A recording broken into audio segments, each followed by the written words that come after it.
Dans ce TikTok, je vais vous dire tout ce que je dépense en détail par mois en tant qu'étudiante aux États-Unis. J'habite à Phoenix. Je sais que c'est un sujet qui vous intéresse énormément, surtout pour ceux qui veulent habiter aux États-Unis plus tard, donc c'est parti. Comme vous le voyez, je viens d'avoir mon premier appartement, je vis toute seule, je suis tellement heureuse. La chose la plus importante à retenir dans ce TikTok, c'est qu'il y a une vidéo YouTube qui sort demain à 17h sur mon emménagement. Un petit vlog de 30 minutes, ça fait plaisir et vous allez me voir heureuse pendant tout le long du vlog. C'est personnellement ce que je paye par mois. Faut savoir que Phoenix, c'est une ville très chère aux États-Unis. L'Arizona est pas aussi cher que la Californie, mais il faut savoir que comme il fait très chaud, l'eau, l'électricité, c'est très cher ici. Ok, donc on va commencer par l'école. Faut savoir que moi je suis dans un community college et je paye 4000 $ un semestre. Comme dans un semestre il y a 4 mois, et bien l'école c'est 1000 $ par mois. Oui, c'est déjà un gros budget, l'école c'est super cher. Bien sûr, je paye pour une assurance santé parce qu'ici on n'a pas la carte vitale, donc je paye à peu près 200 $ par mois. En fait, je suis obligée de prendre celle de mon école et elle est super chère, donc voilà, 200 $ par mois pour l'assurance santé. C'est fini pour l'école. Après, je vous parle pas des livres de l'école, etc. parce que ça change un petit peu tous les mois. Ensuite, on passe au loyer. Donc j'ai 46 mètres carrés, ce qui est un très bon appartement, surtout à Phoenix. Moi, personnellement, je voulais pas forcément un appartement énorme, mais je voulais surtout être safe parce que c'est vrai qu'à Phoenix, c'est très triste, mais il y a des choses qui arrivent tous les jours, donc c'est pas une ville super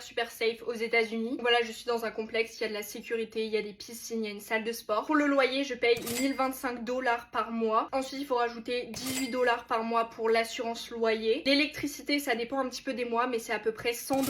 Au niveau de l'eau, c'est pareil, ça dépend, mais c'est à peu près 50 $. En vrai, ça va. Et c'est vrai que je fais super attention pour ma consommation d'électricité. Je mets pas souvent la clim alors qu'il fait 50 degrés parce que juste j'ai pas envie de payer trop cher pour l'électricité. Et pour l'eau, je prends pas des douches pendant 30-40 minutes, donc c'est à peu près 50 $. Et pour la Wi-Fi, parce qu'on capte très mal la 5G et la LTE ici, donc je paye 90 $ par mois, ce qui est énorme pour de la Wi-Fi. Sachant que j'ai pris la Wi-Fi, mais je n'ai pas la télé. Donc je peux regarder Netflix, Prime Video, etc. Mais j'ai pas les news, enfin je peux pas regarder la télé comme tout le monde. Au niveau de mes abonnements, j'ai un abonnement iCloud parce que ça fait partie de mon travail. J'ai besoin d'énormément de stockage sur mon ordinateur et mon téléphone. Je paye 10 $62. Pour Spotify, je paye 5 $99 parce que j'ai un forfait étudiant. Ensuite, tous les mois, je paye CapCut. C'est pareil, c'est pour mon travail, c'est pour mes vidéos YouTube, pour éditer mes vidéos. Ça, je paye 21,25 $ par mois. Ensuite, forcément, il me faut de la connexion sur mon téléphone quand je sors de l'appartement. Mon forfait internet, je paye 55 $ par mois, ce qui est énorme. Sachant que j'ai même pas les gigas illimités. Il me semble que j'ai 50 gigas par mois. Et à chaque fois, je les utilise complètement. Tous les mois, je paye aussi un abonnement pour laver ma voiture. Mais ça, je vais sûrement l'arrêter parce que c'est 25 $ par mois. Ça m'aide à garder ma voiture propre, mais d'un autre côté, c'est assez cher quand même. Au niveau de ma voiture, ça dépend des mois. Des fois, je dois fixer ma voiture, je dois changer les roues, je dois changer plein de trucs, la batterie, etc. Ce que j'ai dû faire le mois dernier. Mais tous les mois, je paye mon assurance voiture 400 $ par mois. Je suis trop contente, elle a baissé. Le mois dernier, je payais 520 $ par mois et là, ça a baissé de 120 $ parce que ça fait un an que je conduis aux États-Unis. J'essaye de me donner un budget course de 250 $ par mois, mais c'est très compliqué, surtout quand tu vis à Phoenix. Les courses, c'est super cher. On arrive à un total de 3253 $ par mois, ce qui est énorme. Je suis vraiment consciente de tout l'argent que je dépense chaque mois pour mon éducation, pour mon loyer, pour mes courses, etc. Mais voilà, fallait que je sois honnête avec vous et que je vous dise à peu près combien je paye par mois parce que c'est juste la vérité. Habiter aux États-Unis, ça coûte très cher et là, j'ai pas du tout ajouté les activités ou quoi que ce soit. Je le répète, il y a d'autres alternatives. Vous n'êtes pas obligé d'avoir votre propre appartement. Vous pouvez travailler sur le campus. Il y a d'autres alternatives pour s'en sortir. Mais oui, ça coûte cher.